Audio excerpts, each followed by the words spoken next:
Welcome to Hello Baltimore County. I'm your host, Ellen Kobler. A pedestrian is struck by a car almost every single day in Baltimore County, and you might be surprised by who usually causes these dangerous crashes. Joining us from the county's first responder community are Assistant Fire Chief Jen Aubert-Utz and Police Officer Cynthia Spriggs. Thank you very much for joining us today. Thank you. Thank you.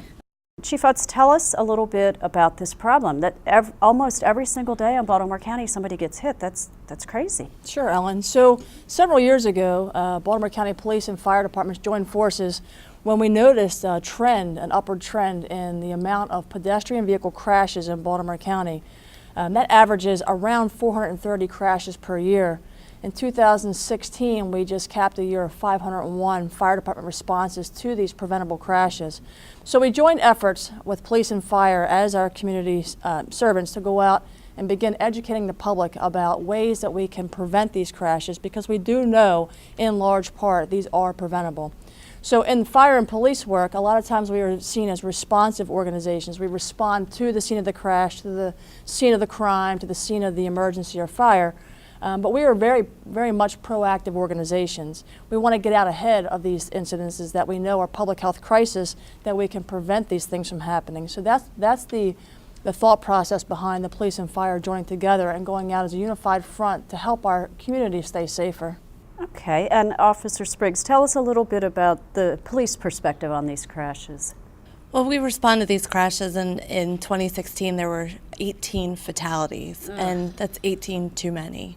And it's very important. I mean, when we go out to these scenes, they affect us. I mean, your car versus pedestrian, the pedestrian's never going to win, whether it's minor in a parking lot or major on a road such as Pulaski, where your speeds are much higher.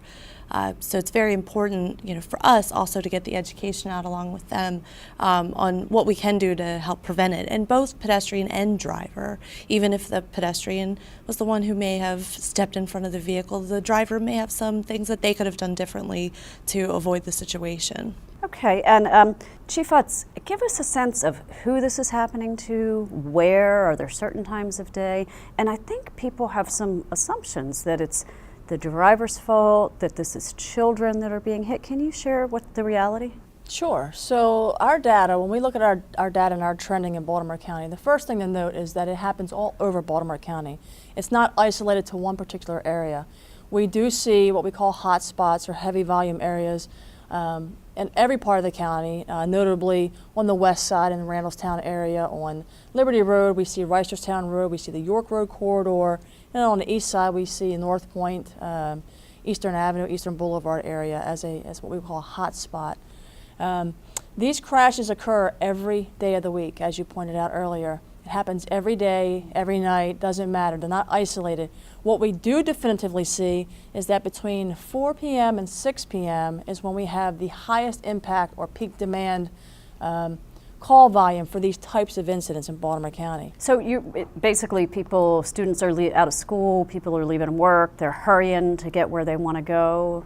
Right. So anecdotally, we believe that what's happening here is that people are moving at those times of day. So people are moving on increased foot traffic, increased motor vehicle traffic. They're getting off of work, out of school.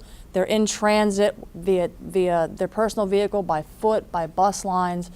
They'll get off off of their bus route. Instead of going to the intersection and crossing at a marked crosswalk, they'll just cross mid-block. And that's us. That's human behavior. That's people at its best. We take the path of least resistance, and so we see that. We also see distracted walking, distracted driving as an issue.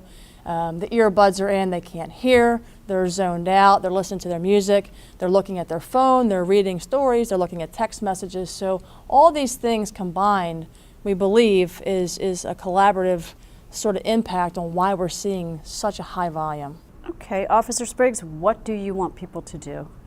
To use the crosswalks. I mean, as simple as that sounds, is to use the crosswalks. It's the safest, but it's also the law. And when there is not a crosswalk in sight, then you are allowed to cross the road, but you have to make sure that you're not illegally doing it or crossing without yielding to the driver. As the chief said, we do take the path of least resistance. So even though the crosswalk may be 190 feet, most people are going to want to go, but take that 190 feet to go up, go to that crosswalk, push the signal, activate the lights, and cross when it's safe. Because between a pedestrian and a car, the pedestrian is just not going to win. Okay, well, thank you both so much for coming in to alert us to this very real and very dangerous problem. Thank you. Thank you.